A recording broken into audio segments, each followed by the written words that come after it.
नमस्कार, द नगरी न्यूज की खास पेशकश खबर नगर में आपका स्वागत है। मैं हूं दीक्षा शर्मा। चलिए रुक करते हैं आज दिन भर की बड़ी खबरों को। राजस्थान के नागौर जिले के परबसा क्षेत्र स्थित सिटावट गांव में 22 वर्षीय युवक रिचपाल मेघवाल की संदिग्ध परिस्थितियों में मौत के मामले ने बड़ा रूप ले लिया था। तो वहीं युवक का शव गांव के एक खेत में खिचड़ी के पेट से लटका मिला था, जिससे इलाके में सनसनी फैल गई। इसके अलावा परिजनों ने इसे आत्महत्या नहीं बल्कि सुनियोजित हत्या करार देते हुए न्याय की मांग को लेकर 3 दिनों तक धरना दिया। इस मामले में रविवार देर रात स्थिति तब सामान्य हुई जब नागौर के सांसद हनुमान बेनीवाल ने मौके पर पहुंचकर प्रशासन और पीड़ित परिवार के बीच मध्यस्थता की। इतना ही नहीं, धरना स्थल पर लगातार 3 दिनों तक भारी संख्या में ग्रामीण एकत्रित हुए और प्रशासन के खिलाफ नारेबाजी भी करते रहे। इसके अलावा बात करें तो मृतक के परिवार ने आरोप लगाया कि रिचपाल की हत्या की गई है और इसे आत्महत्या का रूप देने की कोशिश भी की जा रही है। उन्होंने निष्पक्ष जांच, आरोपियों की गिरफ्तारी, आर्थिक सहायता और दोबारा पोस्टमार्टम कराने की मांग भी रखी थी। पीकेसी-ईआरसीबी परियोजना के तहत प्रस्तावित डूंगरी बांध के निर्माण को लेकर राजस्थान के सवाईमाधोपुर और करौली जिलों के ग्रामीणों में भारी असंतोष देखा जा रहा है। यह बांध बनास नदी पर दोनों जिलों की सीमा पर बनाया जाना प्रस्तावित है, जिसका कैचमेंट एरिया 76 गांवों को प्रभावित करेगा। इसके अलावा इसी विरोध के क्रम में मलारना डूंगर उपखंड में मकसूदनपुरा स्थित देवनारायण मंदिर परिसर में एक विशाल महापंचायत का आयोजन भी किया गया, जिसमें हजारों ग्रामीणों ने एकजुट होकर अपनी आवाज बुलंद की।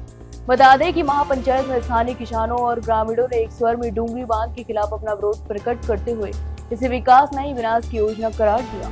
उनका आरोप है कि सरकार इस परियोजना के जरिए 76 गाँव के उपजाऊ भूमि का अधिग्रहण कर उन्हें उजाड़ने की साजिश कर रही है।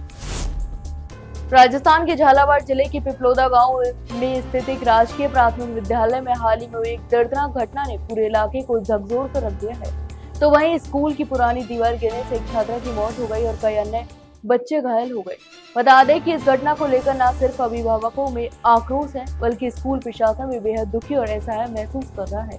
इसके अलावा स्कूल की संस्था प्रधानाध्यापिका मीना गर्ग का एक भावुक वीडियो भी सामने आया, जिसमें उन्होंने खुद की पीड़ा और बेबसी को जाहिर किया है।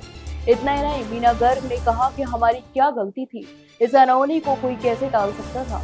उन्होंने बताया कि स्कूल की जिस दीवार को लेकर अब सवाल उठाए जा रहे हैं, उसकी मरम्मत वर्ष 2022 में ग्राम पंचायत के सरपंच द्वारा करवाई गई थी। उन्होंने यह भी बताया कि स्कूल प्रशासन ने पहले भी दीवार की स्थिति को लेकर स्थानीय प्रशासन और पंचायत को सूचित किया था। राजस्थान के जालौर जिले में विगत दिनों कथावाचक अभयदास महाराज की भागवत कथा के दौरान उत्पन्न हुए विवाद ने अब राजनीतिक और सामाजिक स्तर पर गंभीर रूप ले लिया है। इतना ही नहीं, घटना के कई दिनों बाद भी यह विवाद शांत नहीं हुआ।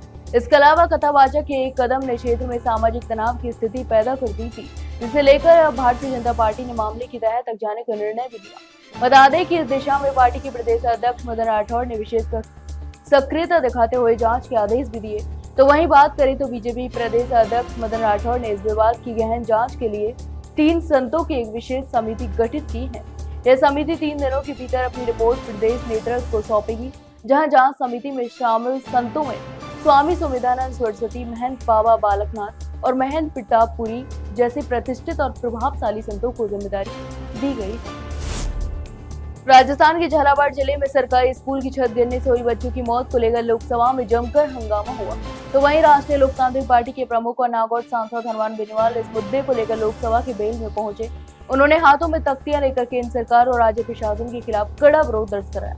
इसके अलावा हनुमान बेनीवाल ने इसे दर्दनाक घटना को दुर्घटना नहीं, सिस्टम की हत्या करार दिया। तो वहीं उन्होंने कहा कि झालावाड़ में जो हुआ वो सिर्फ एक दीवार या छत का गिरने का नहीं था, बल्कि लापरवाह व्यवस्था और भ्रष्ट सिस्टम की वजह से मासूमों की जान गई। यह हत्या है और इसके लिए जिम्मेदार लोगों पर सख्त कार्रवाई होनी चाहिए। इस मुद्दे को लेकर बेनीवाल ने सदन में जोरदार आवाज भी उठाई, जब देश के गृह मंत्री अमित शाह और रक्षा मंत्री राजनाथ सिंह भी संसद में मौजूद थे।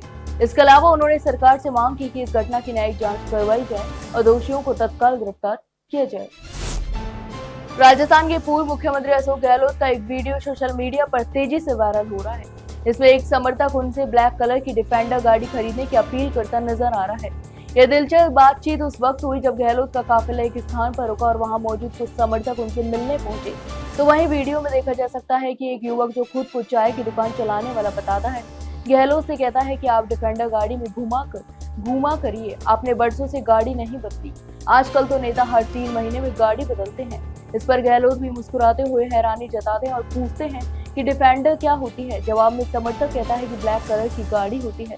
बहुत शानदार लगती है, अब तो आपको उसमें घूमना चाहिए। तो वहीं समर्थक ने यह भी कहा कि जब भी गहलोत का काफिला निकलता है तो वह हर बार ध्यान से देखता है कि क्या उन्होंने गाड़ी बदली या नहीं। उनसे कहा कि गहलोत की मौजूदा गाड़ी अब ओल्ड फैशन की हो गई है और समय आ गया है कि वे अब नए जमाने की डिफेंडर में नजर आए।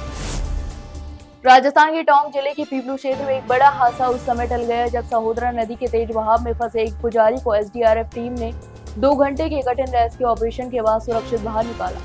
यह घटना पीपलू के नानेर गांव की है, जहां भारी बारिश के कारण नदी का जलस्तर अचानक बढ़ गया और एक व्यक्ति पानी के बीचों बीच फंस गया। तो वही जानकारी के अनुसार रहीमपुर निवासी राजू लाल जाट पूजा करने के लिए सहोदरा नदी के किनारे स्थित मंदिर में गए थे।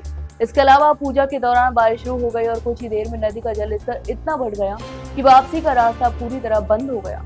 तो वहीं पानी का बहाव इतना तेज था कि खुद बाहर निकलना उनके लिए असंभव हो गया। इसके अलावा स्थानीय प्रशासन को घटना की सूचना मिलने पर राजेंद्र गुर्जर के नेतृत्व में एसडीआरएफ की टीम मौके पर पहुंची। तो वहीं टीम ने मौके की गंभीरता को समझते हुए तुरंत रेस्क्यू ऑपरेशन शुरू किया।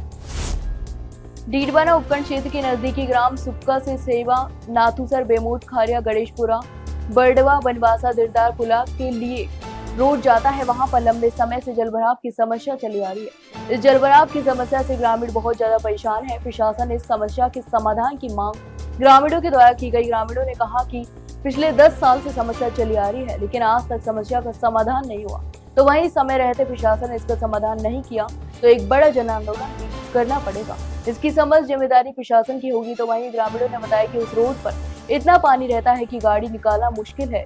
इसके अलावा मोटरसाइकिल, पैदल या जानवर लेकर जाना तो असंभव जैसा है।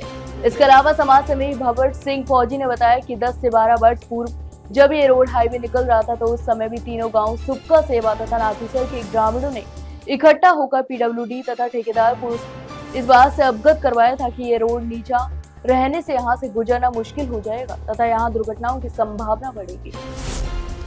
रियाबड़ी उपखंड के ग्राम सेसड़ा स्थित टोल प्लाजा पर रविवार को रियाबड़ी और पादुकला के वाहन चालकों से की जा रही टोल वसूली के विरोध में स्थानीय जनप्रतिनिधियों और ग्रामीणों ने जोरदार प्रदर्शन किया। इसके अलावा प्रदर्शनकारियों ने टोल प्रबंधन पर आरोप लगाया कि टोल नाके की दूरी मात्र 4 किलोमीटर है और जिस मुख्य सड़क पर टोल लिया जा रहा है उसका निर्माण अभी तक पूरा नहीं हुआ। ऐसे में यह वसूली नियमों के खिलाफ और भाजपा मंडल अध्यक्ष भगत सिंह राठौड़ एडवोकेट रामकिशोर तिवारी ने बताया कि रियाबड़ी का पुलिस थाना पादुकला में स्थित है, जहां ग्रामीणों को आए दिन जाना पड़ता है। ऐसे में वाहन चालकों को एक दिन में कई बार टोल देना पड़ता है, जिससे आर्थिक बोझ बढ़ता जा रहा है। तो वहीं वाइस चेयरमैन सत्यनारायण वैष्णव ने चिंता जताई कि ग्रामीण क्षेत्रों के छात्र स्कूलों में जाने के लिए घरेलू वाहनों पर निर्भर हैं। ऐसे में अभिभावकों पर भी अतिरिक्त टोल भार पड़ेगा। जयपुर शहर की प्रतिष्ठित सिटी पैलेस स्कूल को एक बार फिर से बम से उड़ाने की धमकी मिली। तो वहीं सोमवार सुबह स्कूल प्रशासन को एक धमकी भरा ईमेल प्राप्त हुआ, जिसमें स्कूल को उड़ाने और स्कूल स्टाफ की हत्या करने की बात कही गई थी। इसके अलावा ईमेल मिलते ही स्कूल प्रशासन में हड़कंप मच गया और तुरंत एटीएस को सूचना भी दी गई। तो वहीं टीम ने मौके पर पहुंचकर स्कूल परिसर को खाली कराया और सघन तलाशी अभियान भी शुरू किया। हालांकि अब तक कोई बम जैसी संदिग्ध वस्तु नहीं मिली। तो वहीं सभी छात्रों को सुरक्षित रूप से घर भेज दिया गया।